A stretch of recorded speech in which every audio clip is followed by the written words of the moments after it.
Shalom a todos e todas que nos assistem.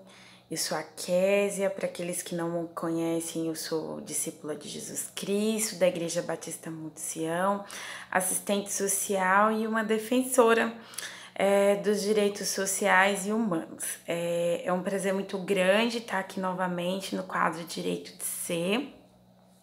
Primeiramente, eu quero agradecer a Deus pela vida, por mais um dia. Você já parou para pensar porque o hoje se chama presente? Porque todos os dias Deus nos dá de presente a dádiva da vida. E toda a honra e toda a glória seja dada ao Senhor. Hoje no nosso quadro Direito de Ser, nós vamos falar sobre o direito das mulheres. E você pode se perguntar, mas Késia, por que a gente vai falar sobre o direito das mulheres? Primeiro porque nós estamos vivendo um momento enquanto mundo de enfrentamento de uma pandemia, onde um dos métodos para conter o avanço do coronavírus é a quarentena, o isolamento social imposto para nós, e nós temos os índices de violência contra as mulheres aumentados nos últimos dias. Também porque nós estamos diante de direitos adquiridos recentemente. Se nós pegarmos o percurso de toda a humanidade, nós estamos falando de direitos que foram conquistados muito recentemente, e porque nós precisamos falar de direitos para empoderar mulheres e para refletir a situação social da mulher dentro dos espaços que ela ocupa nessa sociedade. Bom, se você é mulher e me assiste, e você deve pensar, refletir, algum momento da sua vida você já sentiu medo de sofrer alguma violação ou passou alguma situação constrangedora pelo simples fato de ser mulher? Bom, nós vivemos num país que ele é muito inseguro para nós mulheres. Ele é o 5º país que mais mata mulheres no mundo pelo simples fato delas serem mulheres, motivadas apenas pelo gênero. E isso nos traz muita insegurança. Por isso nós precisamos falar, expor os direitos da mulher, porque somente o conhecimento pode levar ao empoderamento feminino e o lugar da mulher nessa relação social dentro de todos esses espaços. Nós mulheres, por muito tempo, hoje nós vivemos, né, mas nós refletimos o que as mulheres que nos antecederam passaram e viveram, né, nas suas realidades. Nós hoje temos uma realidade que as nossas avós, as nossas mães, as nossas bisavós não viveram. Por muito tempo na história do nosso país, as mulheres elas foram propriedades, tratadas como objeto, como propriedade dos seus maridos, dos seus irmãos ou de qualquer homem que fosse o chefe da família. E grande parte dessas mulheres, elas eram subordinadas ao mando desses, e eles decidiam como elas iam viver, como elas iam agir. E eu acredito que eles tentavam até incidir sobre a forma como elas pensavam. Se conseguiam, tinham êxito, é uma outra situação. Bom, não dá para saber. Nesse período, a mulher ela foi tratada como um objeto, sendo ignorado os seus pensamentos, os seus desejos, os seus sentimentos.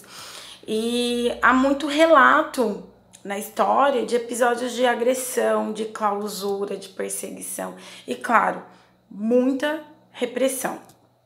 E houve muita luta para que as mulheres pudessem ter a liberdade moral, intelectual, física e social, que, na verdade, não são vividas na sua plenitude hoje.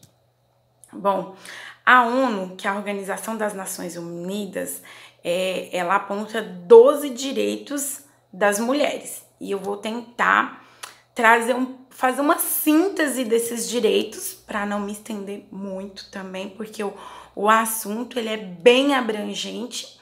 e vou trazer um por um pouquinho de reflexão sobre cada direito. O primeiro direito é aquele direito essencial, é um direito fundamental, é o direito à vida. Nós temos o direito à vida e de permanecer vivas, de ter uma existência digna. E isso não só a ONU nos coloca, né, como um direito mundialmente para todas as mulheres, mas nós, brasileiras, temos isso assegurado na Constituição Federal, que nos garante o direito à vida. Porém, a questão da violência doméstica e urbana que nós somos expostas diariamente faz com que esse direito ele seja ameaçado. O segundo direito é o direito à liberdade e à segurança pessoal. Eu tenho o direito de ir e vir. Eu tenho o direito de estar nos espaços públicos e privados com a preservação da minha integridade física, sexual, patrimonial, psicológica e moral. Nós, mulheres, temos esse direito. Porém, nós brasileiras vivemos várias situações de exposição que viola esse direito, como somos expostas a assédios, quantos assédios ocorrem em espaços públicos como ônibus, metrôs, ou mesmo dentro da sua própria casa, dentro da escola, em espaços onde nós transitamos, ou relacionamentos abusivos, violências. Então não existe um lugar seguro, seja na casa, na rua, no transporte coletivo, no espaço de lazer, que não seja esse direito também ameaçado e muitas vezes violado para muitas mulheres. O terceiro direito, ele é o direito à igualdade e a estar livre de todos os tipos de discriminação. Bom, nós sabemos que quando a gente fala de igualdade entre homens e mulheres, ainda é colocado num patamar como se homens e mulheres estivessem um de cada lado. Porém, a igualdade de gênero, ela é a condição de ser tratados da mesma forma em todos os espaços institucionais, em todas as nossas vivências, sem ser subestimado, porque muitas vezes as mulheres são subestimadas e colocadas num lugar de inferioridade. Por isso, a questão da igualdade é o trato e o acesso a condições e direitos no mesmo nível. E não existe uma relação de oposição, mas sim de estar no mesmo patamar quando a gente trata de vivências e a plenitude da vida em tudo, no tocante de tudo aquilo que a gente faz. É um erro pensar que é o oposto. Mulheres sofrem de discriminação em relação ao gênero e muitas vezes é colocada a questão da mulher, a sua capacidade de decisão é questionada a sua capacidade de atuação, a sua capacidade de ação. Vou dar 2 exemplos. O primeiro, e aí entra na questão, é uma questão da falta de igualdade. Quando nós vamos para o mercado de trabalho, o IBGE ele fez um estudo o ano passado relacionado a 2018 e ele avaliou várias profissões onde mulheres e homens ocupavam o mesmo cargo e se revelou que as mulheres ganham em torno de 20% a menos que o homem na mesma ocupação para fazer a mesma função, com o mesmo nível exigindo o mesmo conhecimento, o mesmo trabalho, a mulher ganhando 20% a menos. E um outro exemplo, que é um exemplo de preconceito, de discriminação, é quando coloca quem é que nunca ouviu mulher no volante, perigo constante? Isso reduz a mulher numa condição que ela não tem, não reduz a mulher na sua condição e autonomia de dirigir. E o que mostra os dados eu peguei uma pesquisa de 2017 que dos acidentes graves que ocorreram no Brasil, apenas 6,4% dos condutores envolvidos eram do sexo feminino, contra 91,1% do sexo masculino. Então, a questão da direção, ela é colocada, essa é uma reprodução que não é feita só pelos homens, mas muitas mulheres também falam, porém reduz a mulher e coloca ela no lugar de discriminação de gênero, é um recorte de gênero. Sendo que existem estudos que mostram que a mulher ela tem uma direção muito mais defensiva do que o homem tem uma direção mais agressiva. São os estudos que estão aí disponíveis. Bom, e aí a gente tem a comprovação do quanto se trata de uma situação de discriminação no que se refere ao gênero.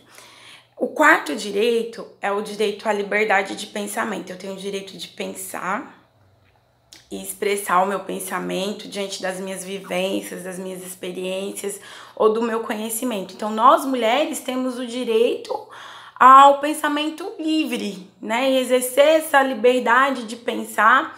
Só que por muito tempo, nesse período que eu trouxe das mulheres submetidas a uma figura masculina que decidia tudo sobre si, as mulheres elas eram coibidas a não pensar.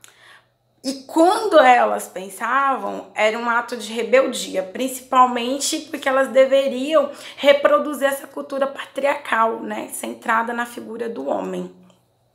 Um quinto direito que, ainda que pareça muito real e você pense, nossa, como ele não existia há um certo tempo, é o direito à educação. Hoje ele é muito comum, né? As mulheres sendo o direito à informação e à educação, mulheres formando, as mulheres ocupando espaço dentro da ciência, porém o acesso ao conhecimento e a formação intelectual para as mulheres foram privadas.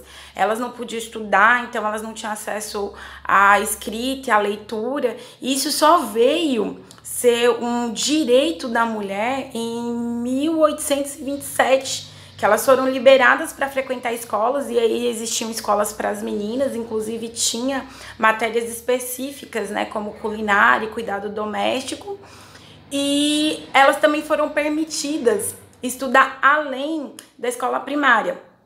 Somente em 1878 as mulheres puderam ingressar em faculdades para ter acesso ao ensino superior.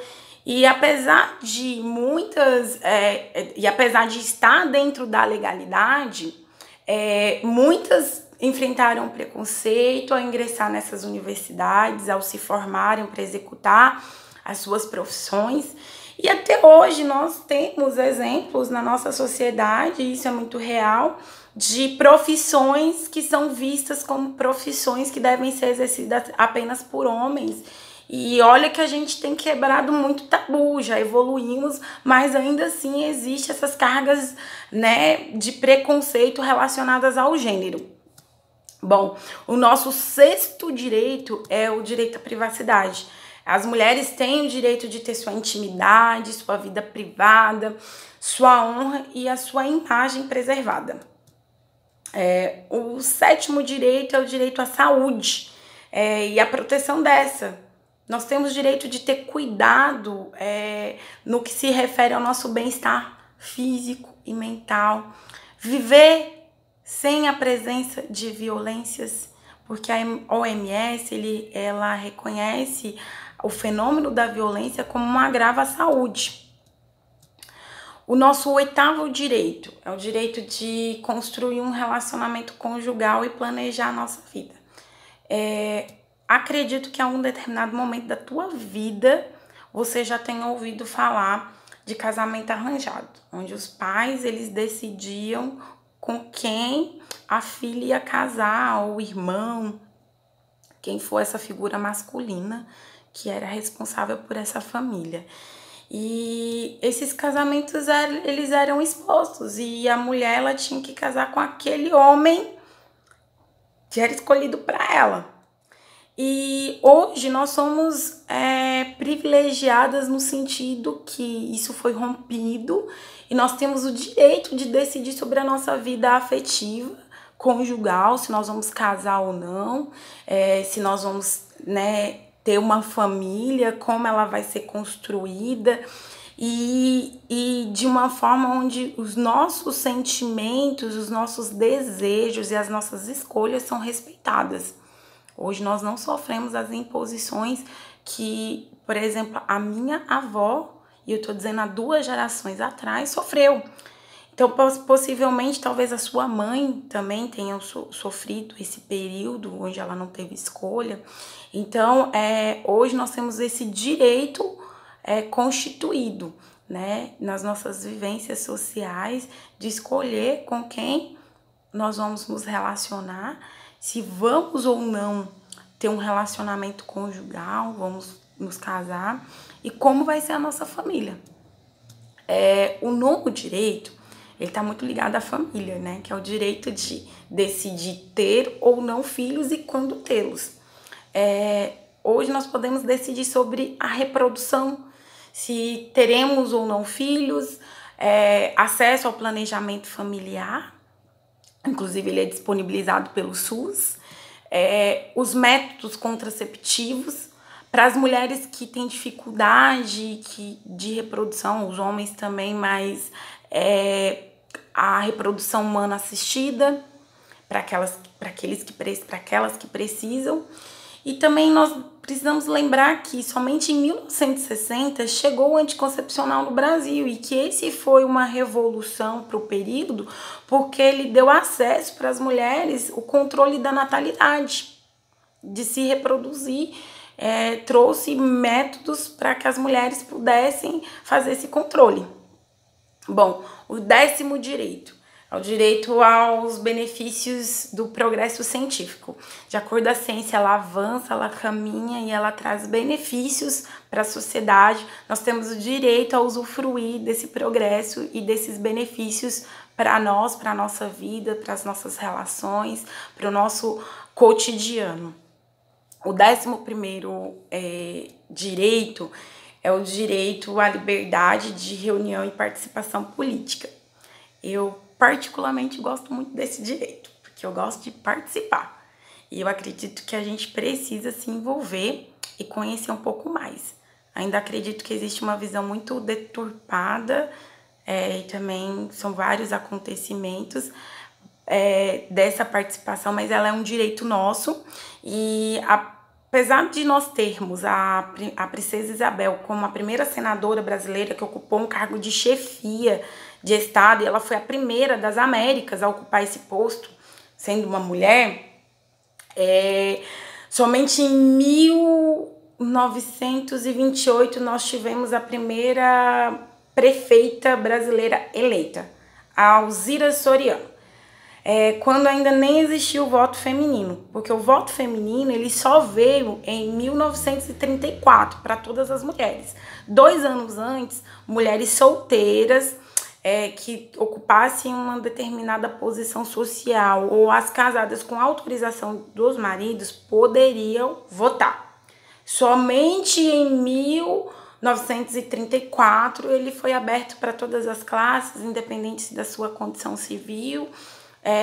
Aí todas as mulheres puderam fazer essa participação, que é o direito ao voto, né? Votar e ser votada.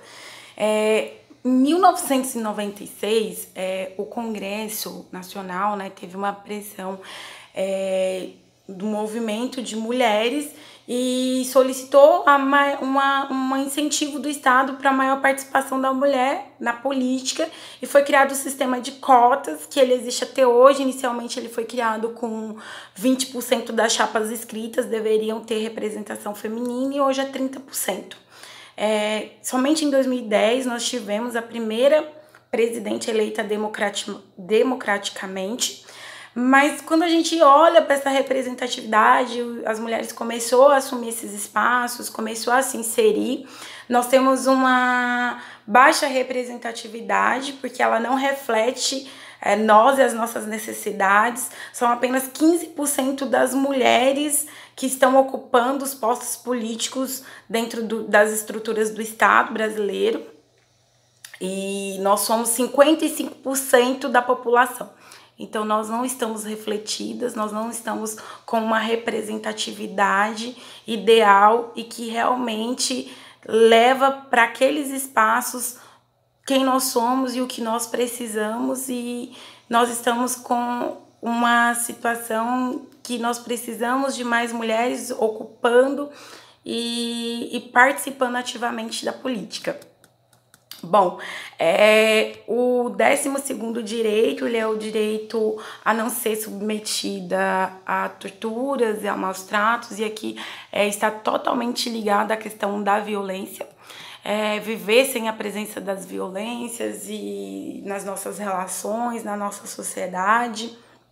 Bom, acredito que todos sabem o avanço que foi em 2006, quando foi criada a Lei Maria da Penha. Foi uma das conquistas mais importantes para nós brasileiras, porque ela veio para combater, para enfrentar, para prevenir e para punir todos os casos de violência contra a mulher. E a Lei Maria da Penha, ela tipifica 5 tipos de violência, que é a violência física, a psicológica, a patrimonial, a sexual e a moral. Em 2015 foi aprovada a lei de feminicídio, então nós estamos falando 5 anos atrás, onde caracterizou aquela morte, onde a mulher ela morre simplesmente pelo fato dela ser mulher e caracterizou como um crime de homicídio. No ano passado, nós tivemos também um outro avanço legislativo no que se refere à punição de agressores que cometem violência contra a mulher, que o Senado aprovou uma PEC que torna o feminicídio e o estupro crimes imprescindíveis, ou seja, eles podem ser punidos a qualquer momento, eles não prescrevem. E isso foi um avanço, porque nós estamos num país onde crescentemente as mulheres sofrem violências em vários espaços, nós não temos segurança, e isso é algo que nós precisamos entender, que é muito real, acontece nas relações. Talvez você nunca tenha sofrido, e glória a Deus por isso, mas muitas mulheres já sofreram ou sofrem, e as estatísticas elas aumentam, com o isolamento social tem aumentado mais, e por isso que todas as vezes que eu falo desse tema, ou que eu penso no tema da questão dos direitos das mulheres, me vem uma passagem bíblica, que é da mulher adúltera, né, que está lá em João 8, 1-11. Esse fato bíblico eu acredito que todos vocês devam ter conhecimento em algum momento, né, algum momento de ministração ou de leitura em casa, você já tenha refletido sobre essa passagem nas escrituras. E eu quero, nesse momento, voltar que realmente, naquele momento, naquele tempo, né, a lei de Moisés, ele realmente mandava apedrejar os adúlteros. E tá lá em Levítico 20:10, que se um homem adulterar com a mulher do seu próximo, será morto o adúltero e a adúltera. E lá em João 8:4, ele fala que a mulher, ela foi pega em flagrante, ou seja, ela estava cometendo adultério. Ninguém adultera sozinho. Então, o homem também estava lá. E aí me vem, cadê o homem? Por que ela estava ali sozinha? Outra pergunta, mas por que somente a mulher? E não porque somente o homem? E quando Jesus sabiamente ele apela para a consciência de cada um que estava ali, ele estava trazendo a questão do pecado, que eles também pecavam e agiam daquela maneira, julgamento, que eles também estavam expondo aquela mulher. E ele fala, né, que se algum dentre vós estivesse em pecado, seja o primeiro que atirar a primeira pedra. Nesse momento, todos, né, que estavam com as pedras, eles se retiraram. E Jesus perguntou quem estavam os seus acusadores e ela, né, mostrou que não havia ninguém. E Jesus, ele mostra um amor que excede todas as expectativas humanas, irracionais, um amor supremo. Ele não aceitou o pecado, porque inclusive ele diz para ela: vá e não peques mais. Porém, nós vimos um amor acolhedor, um amor justo, que vai contra todas as cargas de preconceito, que vai contra todas as cargas de discriminação, que vai contra a violência. Nós vimos um amor que ele excede o entendimento humano, porque perante a lei, aquilo que estava prestes a acontecer, ele era justificado, ele era permissivo. Porém, ainda assim, Jesus respeitou a condição humana daquela mulher, respeitou a vida e foi a favor da vida. Então, qual é esse amor? O amor que Jesus nos dá e derrama sobre nós e nos ensina. É um amor que ele deve exceder qualquer tipo de situação, ainda que ela seja justificada.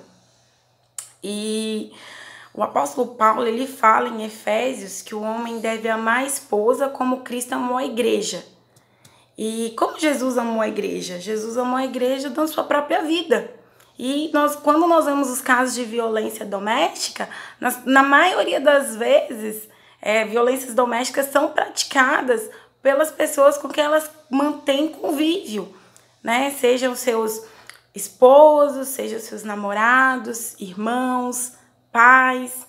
E esse amor é um amor que não coloca num lugar de inferioridade, não coloca num lugar de violência, mas é um lugar que coloca num patamar de igual, de respeito, de amar, de se entregar. Em Coríntios 3,6, quando a gente lê sobre a supremacia e excelência do amor, e uma das características é que o amor ele não se folda com a injustiça, mas se fofa com a verdade. E é isso, é o amor que vai contra as injustiças. E violar direitos é uma injustiça. Infelizmente, a violência ela tem sido uma realidade na vida de muitas mulheres, principalmente nesse período de pandemia, os números são alarmantes. Só aqui em São Paulo aumentou 44% o número de pedidos de socorro no que se refere à violência doméstica contra a mulher. Lembrando que existe uma subnotificação, que são aquelas mulheres que não aparecem nas estatísticas porque elas não conseguem pedir socorro ou porque elas acabam levando um pouco a mais aquela situação e infelizmente tem algumas que nem conseguem pedir auxílio para intervenção nas situações de violência que elas vivem. Por isso, nós como corpo de Cristo nos posicionamos contra a violência de gênero. Além de falar do tema aqui no canal, nós também, a igreja fez posts nas suas redes sociais, nós confeccionamos essas máscaras, que tem um canal de denúncia, então estamos de máscara, mas não estamos caladas. Nós não seremos silenciadas e nós temos que entender que é um compromisso com o evangelho, um compromisso social fazer denúncias. Esse é um chamado de fazer o ID, de cuidar de vidas e por isso não se cale, denuncie. Mulher, se você tem sofrido qualquer tipo de violência, procure os canais. Eu vou deixar aqui na descrição do vídeo alguns meios de canais de denúncia de violência. Se você conhece alguma mulher que sofra, seja uma mão, denuncie. Existem formas de fazer denúncias de forma anônima. Por exemplo, o Disque 180, que é um canal a nível nacional. Se posicione. Nós precisamos nos posicionar para que essa situação de violações de direitos, elas se encerrem, ciclos se encerrem e que mulheres possam ter a sua autonomia, a sua cidadania resgatada e que elas possam viver a plenitude de uma vida com seus direitos garantidos. Tenha uma boa noite. Se você gostou, curta. Pode fazer comentários, que eu vou estar atento aos comentários. Vamos fazer desse vídeo um canal de discussões, de fomento, de ideias. Compartilhe. Tenha uma boa noite e que a paz do Senhor Jesus Cristo esteja com todos vocês.